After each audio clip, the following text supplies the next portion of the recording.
काम वॉल से बनी शिनसू को पार करके बैठा होता है। इतने में एडमिन आता है और कहता है, काम तुम बोर हो गए क्या? चलो हम थोड़ी बातें कर लेते हैं। फिर एडमिन कहता है कि क्या हम एक गेम खेलें? फिर बाम पूछता है, कैसी गेम?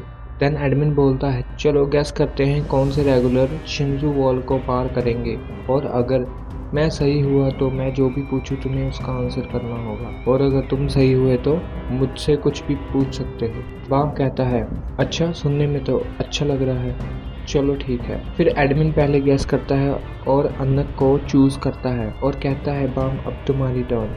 फिर बाम मन में सोचने लगता है कि शायद एडमिन लेरो को पता हो रेचल कहाँ है, वो ये टेस्ट पास कर गई होगी, मुझे ये गेम जीतनी होगी रेचल को ढूंढने के लिए। फिर बाम देखता है अन्नक के आसपास एक ऑरा और एनर्जी होती है, और वो कहता है, मैं भी उस ग्रीन गर्ल को चुनता हूँ। एडमिन लेरो पूछता है, तो तुम भी उसे चुन रहे हो? क्या तुम्हारे पास कोई रीजन है उसे चूज करने के लिए? बाम कहता है, नहीं, बस मुझे लग रहा है एंड अनक इजीली वॉल पार कर लेती है। फिर एडमिन कहता है, ये तो टाई हो गया, पर मैं रैंकर हूँ सो मैं तुम्हारे क्वेश्चन का आंसर करूंगा। फिर बाम खुश हो जाता है और उससे रैचल के बारे में पूछता है, क्या यहाँ से कोई लड़की गुजरी जिसके सुनहरी बाल और फेस पे थोड़ी छाइयाँ सी हो? फिर एडमिन सोच के जवाब देता है, नहीं, मुझे नहीं लगता ऐसी लड़की गई यहाँ से। फिर बाम कहता है, ओ चलो कोई बात नहीं। और एडमिन उससे कहता है, वो शायद कहीं और टेस्ट दे रही होगी, मैं ट्राई करूंगा दूसरे एडमिन को पूछने का। और कोई सवाल? बाम कहता है, क्या तुम मुझे कुछ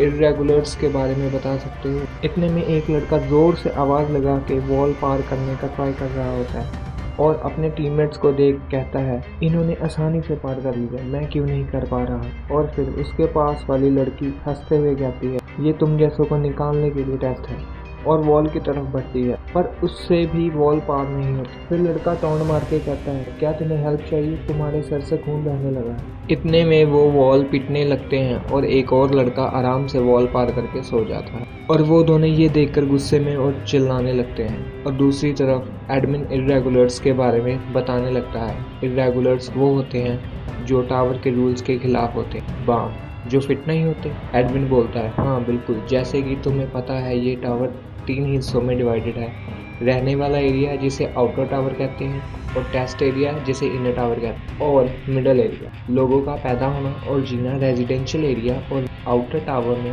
कॉमन है। पर कुछ प्रजाति के लोग इनर टावर से होकर दूसरे फ्लोर पे जा सकते हैं। तुम भी इनर टावर के रास्ते से जा रहे हो क्योंकि तुम रेगुलर हो। काम, ओ अच्छा। फिर एडमिन कहता है, हैं? ऐसा क्यों साउंड कर रहे हो जैसे तुम्हें कुछ पता ही ना हो? फिर बाम बोलता है, अरे नहीं, मुझे पता है inner tower outer tower. Admin कहता है, चलो छोड़ो।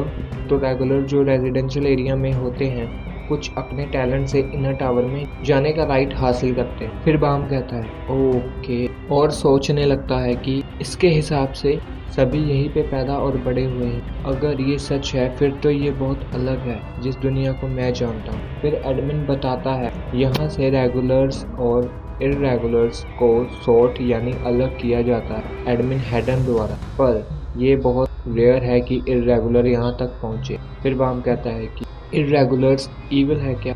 एडमिन जवाब देता है, नहीं, वो भले ही टावर के रूल्स को वायलेट करते हैं पर ये जरूरी नहीं है वो बुरे हों। पर हाँ, इर्रेगुलर्स जो आए यहाँ जैसे कि उरक, मजीनो, एनरू बहुत पावरफुल थे और उनसे लोग डरने लगे। बाम, क्या कोई रास्ता है मैं उनसे मिल सकूं? एडमिन, हाँ, टावर के ऊपर जाओ, सब कुछ वहीं पर है। इतने में एक रेगुलर चिल्लाने लगता है, ये कैसा स्टूपिड टेस्ट, मैं यहाँ सबसे ताकतवर हूँ और ये वॉल पार नहीं कर पा रहा, और वो इतना वीक है, उसने कैसे पार कर दी? मैं क्यों फेल हूँ जबकि मैं इतना स्ट्रॉन्ग हूँ? इतने में एडमिन वहाँ से उड़ जाता है और वॉल पार कर उस लड़के के पास जाता है। फिर लड़का गुस्से में एडमिन से कहता है, और क्या बाकी है तुम्हारे पास कहने को? मैं तंग आ गया हूँ तुमसे, और तुम रैंकर हो, इसका मतलब ये थोड़ी तुम कुछ भी बोलोगे, देखो कितने पतले और वीक हो तुम। फिर एडमिन जवाब देता है, बस अब से ज़्यादा मैं और रहम नहीं करूँगा, तुम्हें कोई भी आइडिया नहीं है तुम कितने बड़े बेवकूफ़ हो। चलो कोई नहीं, मैं तुम्हें दूसरे तरीके से सिखाता हूँ तो तुम समझ सको पावर क्या होती है और तुम क्यों नहीं आगे जा सकते।